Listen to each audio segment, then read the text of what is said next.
We will now move on to the first debate. Shall we apply more liberal or more restrictive policy with red blood cell transfusions? The format will be that the first speaker will be Dr. Rena Buckstein. She will have about 6-7 minutes. Then Dr. Oliva will respond, and then there will be a short rebuttal of 1-2 minutes for each speaker. Rena, please, convince us. Thank you, Moshe, for the kind invitation to speak, and to the MDS Foundation. You told me I have 8 minutes. I think we're going to start off with an audience polling question.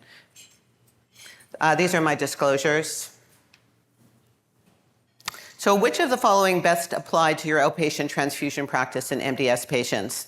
So pick one of the 4. I transfused at a hemoglobin threshold of 70 to 75 because there's no evidence it improves survival, and I want to limit iron overload and resource use. I transfused at a hemoglobin of 75 to 80. That's what the guidelines recommend, and I want to limit iron overload and resource use. 3, I transfused at a threshold of 80 to 85, since this is when they become most symptomatic. Oh, by the way, for those of you who use not per liter, this just divided by 10. Since this is when they become most symptomatic. And 4, I transfuse anemic MDS patients at a hemoglobin threshold at which they become symptomatic. I do not have a one-size-fits-all hemoglobin threshold approach to transfusion. Please vote. I don't think they... There's no right or wrong answer as well. I'm going to convince you that there might be a right answer, but...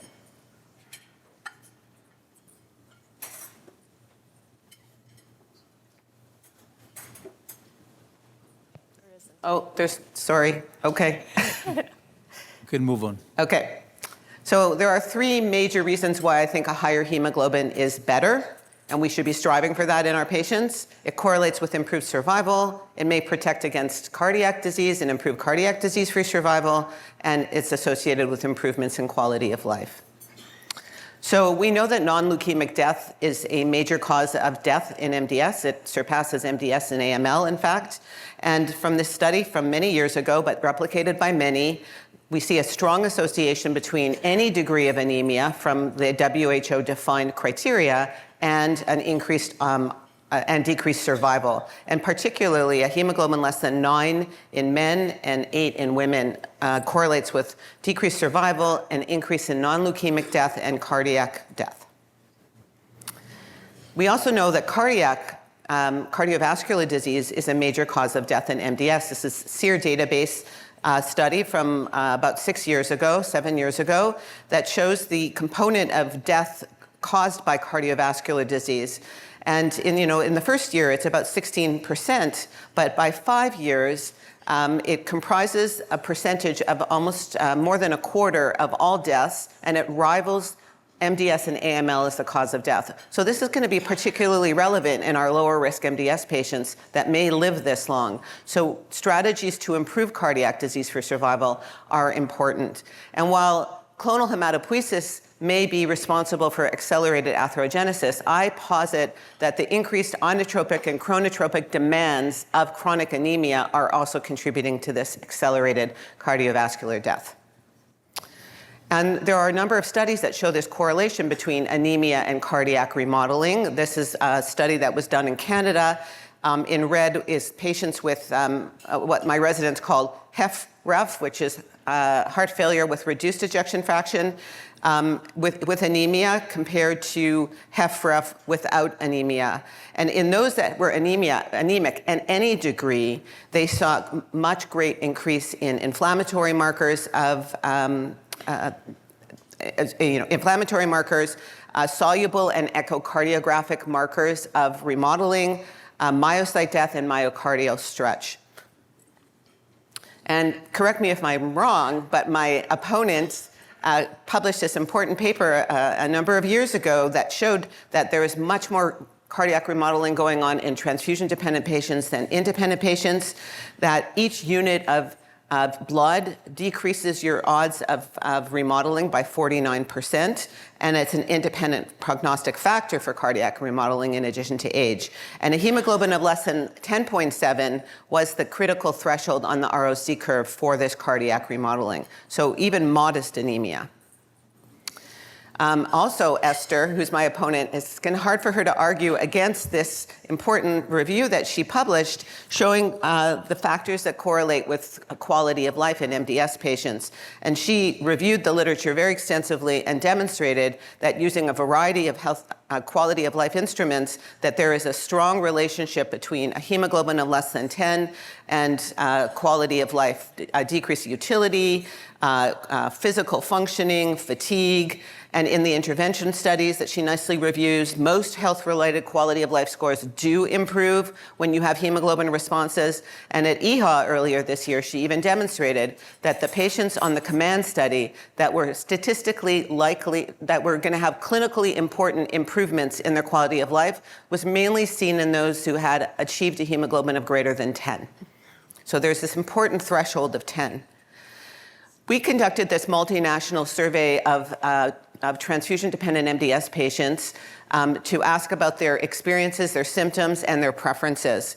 And what you can see in the yellow bar is that the fatigue is the most prevalent symptom they endorsed in 90% and comprised the most negative impact on quality of life in about 45% of the patients. But they also endorsed shortness of breath and weakness and dizziness, as clinicians all know. We then asked them what their current hemoglobin threshold was and what they wished their threshold to be if they could, change things. And what we found was that 30% of the patients were being transfused at a hemoglobin of 85 or higher, and 15% were being transfused at a threshold of less than 75. And then we asked them what their preferred threshold was, and you can see that there's this shift or increase in size of the liberal thresholds, so that now we have 62% that want to be transfused at a hemoglobin of 85 and higher, and you have only 15% who want to be transfused at a hemoglobin of less than 75. We conduct quality of life assessments in our MDS patients and found that there was a hemoglobin threshold of 100 that was the most discriminating for quality of life, with serial QOLs, numerous instruments over many years. So is it feasible to maintain a higher hemoglobin in MDS patients? So we asked this question in the 2 randomized trials, feasibility studies that were run collaboratively and synchronously, one in the UK and New Zealand and Australia, REDS, and one in Canada in 3 sites. And we basically randomized our transfusion-dependent patients between restrictive and liberal arm. Restrictive would mean we would transfuse them when their hemoglobin was less than 85 and target a hemoglobin that was maintained between 85 and 100. And liberal was maintain pre-transfusion hemoglobins we would transfuse at a hemoglobin threshold of 110 and try to get them to a hemoglobin between 110 or 120 or 125 in the UK. And while we had some slightly different definitions of what was feasible, and there was a run-in period in the REDS study, we were able to combine our results for quality of life assessments, which was exploratory.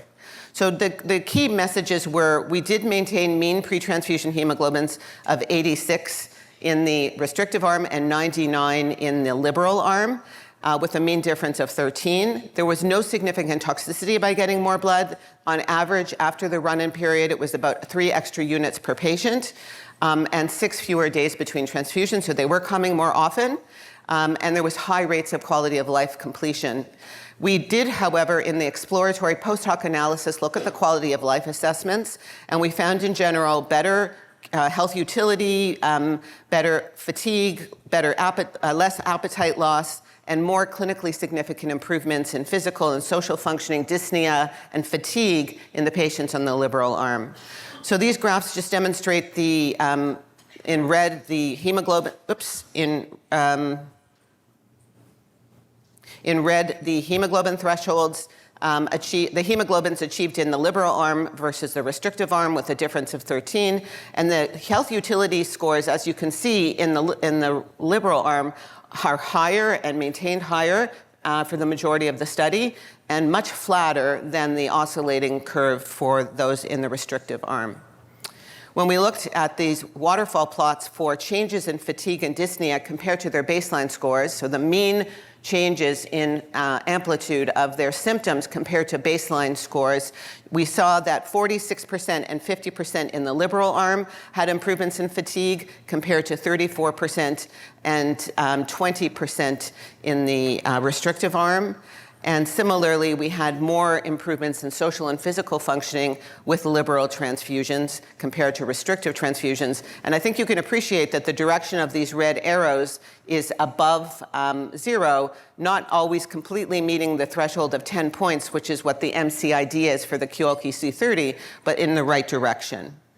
So in closing, transfusion thresholds are too low in many patients, in my opinion, and many patients wish that they were higher. We're keeping our patients alive, we're keeping their vital organs working, but they're not living their best lives. And many want to be transfused at higher thresholds. We know that there's this threshold effect for hemoglobin of 100 for quality of life, physical functioning, and symptoms, and that anemia, chronic anemia, may lead to cardiac disease. So, can we do it? Yes. Is it feasible? Yes. Does it take more blood? Yes. And it may require more iron chelation. However, it's a dialogue you can have with your patient, and you need to define the threshold at which they feel they're best. And I'll pass it over to Esther to rebut what I just said. Thank you, Rena. Esther, tell us, why do you disagree? So thank you, everybody for being here and for inviting me to debate today. So I will actually advocate a restrictive red blood cell transfusion policy. These are my disclosures. I think you have the polling questions. Okay. So I just like to remind you what is the rationale for transfusion, and that is to deliver oxygen. And I would remind you also about the oxygen extraction ratio, which is the total amount of oxygen removed from the blood, VO2, to DO2, which is the total amount of oxygen delivered. Now, DO2 is a function of cardiac output and hemoglobin. Now, as you can see, normally DO2 is more than VO2. There is a moment in which DO2 may become less than VO2, and therefore tissue hypoxia occurs, and this is the moment in which a transfusion is required. Now, most anemic patients are able to increase the oxygen delivered by increasing cardiac output over a very large range of hemoglobin concentrations. So here we're talking about a hemoglobin crit, meaning the point of no return. Now, for patients with a low cardiac output or insufficient, the hemoglobin crit becomes higher. Now, the goals of restrictive transfusions is actually to reduce the number of transfusions. But why? To reduce risks, to preserve a finite resource, to reduce hospital costs, and to maintain quality of life. Now, there is no large randomized clinical trial regarding the restrictive transfusions versus liberal transfusions to evaluate safety in MDS. So we refer to the TRIC trial, which was performed in critically ill patients admitted in intensive care unit with hemoglobin concentrations less than 9.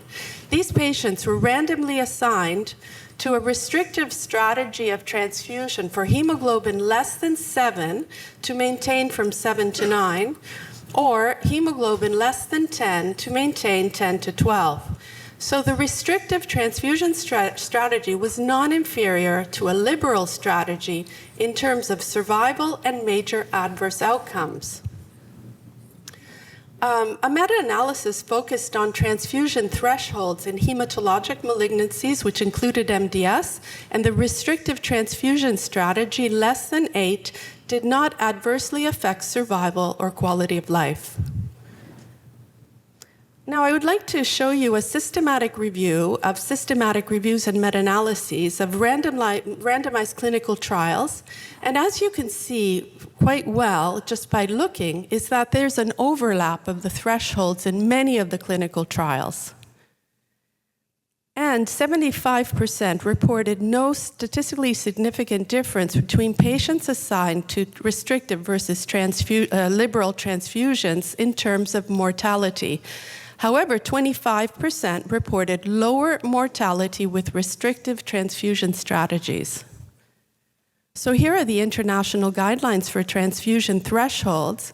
The first recommendation is for hospitalized adult patients that are hemodynamically stable. Hemoglobin threshold is 7, that can be increased to 8 for patients with pre-existing cardiovascular disease, and the same thresholds are recommended for patients with hematological diseases. So Rena just mentioned the problem of increasing transfusions on the risk of iron overload. It's actually a burden of iron overload, and the worst scenario is cardiac iron overload, which is about 16% of patients that are chronically transfused in MDS. Another risk that we have to reduce is alloimmunization and infections that are well known. Another thing to take into consideration is that we are transfusing stored red blood cells that are changing over time, and they produce microvesicles that are responsible for pro-inflammatory responses and blood coagulation. So this is a very busy slide, and I don't have time, but here are the elements of the lesions of red blood cell storage and consequences, all the clinical consequences that actually may increase mortality. And in fact, Rena authored this wonderful registry data in which she showed that higher burden of transfusions is associated with a worse survival. And for every unit increase in transfusions, the risk of mortality increases significantly. And that also holds true for hospitalizations for various causes. So for every unit increase in transfusions, there are more events leading to hospitalization. As for quality of life, we already heard about the correlations between hemoglobin levels and quality of life, but over 20 years ago, we showed that the transfusion rate is associated with a worsening in certain domains of quality of life. And again, Rena showed how the increasing units of transfused per month were associated with worse outcomes. There's also an economic impact. The cost of transfusions is 22% of the total cost of MDS per patient per year. And finally, I would like to remind you that we have to do a good patient blood management to improve patient outcomes by managing and preserving the patient's own blood while promoting patient safety and empowerment. So we have to really take into consideration a patient's blood health, the optimal function of the blood's individual elements and their associated interactions with all other organ systems. And courtesy of Ozawa, he recommends a self-examination for clinicians, whether we are treating patients' blood as the patient's liquid organ with the same respect as any other organ system, if we are evaluating to preempt iron deficiency and treatment of anemia, managing also blood loss and bleeding. In fact, are we managing the patient's own blood, or do we just replace it with someone else's blood? So in conclusion, though the evidence supporting restrictive transfusion strategies in MDS is not robust, restrictive transfusions may be preferable for many MDS patients due to the reduction of risks, the lack of a clear evidence suggesting better outcomes with liberal transfusions. We do need a large randomized clinical trial. And for MDS patients, we have to make an effort in trying to balance the care of each patient to minimize risks and costs and make best use of precious community blood samples. Thank you. Thank you, Esther. So, Rena, what do you have to say now?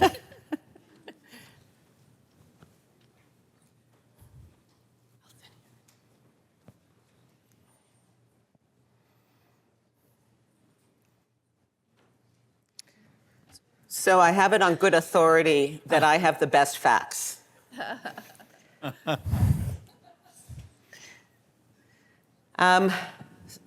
So first of all, as you all know, Esther and I probably agree more than we disagree. But for the purpose of this debate, I'm going to be devil's advocate. So this whole concern about cardiac iron and iron overload, yes, it's there, but in a very small minority of MDS patients.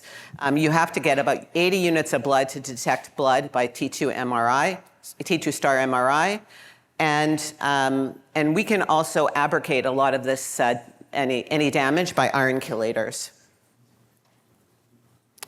And this Carson review, especially in hematologic cancers, is in inpatients. These are for survival and for infections, ICU stays. This is not living outside of the hospital. It's a completely different life. You don't need a hemoglobin of 90 or 100 to be in the hospital when you're mainly in the bed. But as an outpatient, these guidelines are not applicable. And in fact, even in their review of this literature, they say that the information is of low certainty with regards to the endpoints. And with regards to, I'm going to just skip this. With regards to alloimmunization, that can be preempted with planned RH and Cal matching in patients just like thalassemics and sickle cell patients. We can do this in our MDS patients. We showed at Sunnybrook that we can reduce it from 23% to 11%. So there's ways of combating the complications. And I'd argue the number of transfusions, yes, it's a correlation with that you get transfused is a correlation with poor survival, but I would argue that it's any transfusion dependence. Very few of our patients, this is from the ELN registry, looking at the burden of transfusion density, and you can see that the majority of our patients are going to fall into the mid and high doses of 0.75 to 1.75 units per month versus high. And there's no difference in their survival curves. It's more a surrogate of just bad biology rather than the actual number of units of blood. And I'll skip that. So in summary, yes, transfusion dependence associates with bad outcomes, but it's more of a function of biology. And we are trying to target transfusion dependence with our therapies. Lots of research going on. In some cases, it'll be successful. In other cases, we're not. And so while we're keeping our patients alive, dependent on transfusions, let's try to maximize their quality of life. Palliation is our goal here. This is mainly a palliative disease. And I believe that our transfusional thresholds should be higher. They should on the whole, not everyone benefits from transfusions. Ask your patients what hemoglobin they feel the best and target that. Don't be dogmatic about a certain number for all your patients. We should be personalizing our transfusions, but in general, I think we are overly conservative and using inpatient data to guide our decision making. Thank you. Thank you. Last words, Esther. Well, I guess we can agree that patients should be considered individually, but for most patients that are going to the hospital frequently to get transfusions, we know that the transfusion burden, meaning the number of transfusions that could be weekly or sometimes biweekly, can really affect patients' lives in terms of caregivers and their own social life and the way they're feeling. There's also an emotional burden. And then, of course, there's the lack of full availability of transfusions. These are donated blood products.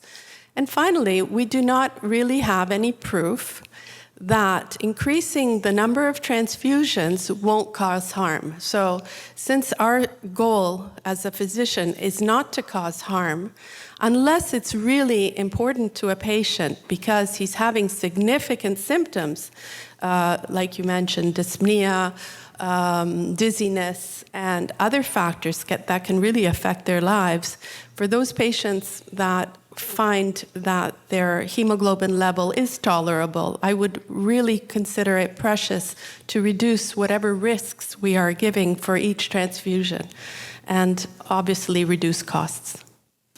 Thank you, Esther. Thank you, Rena. And I think we will have to postpone the voting for next year.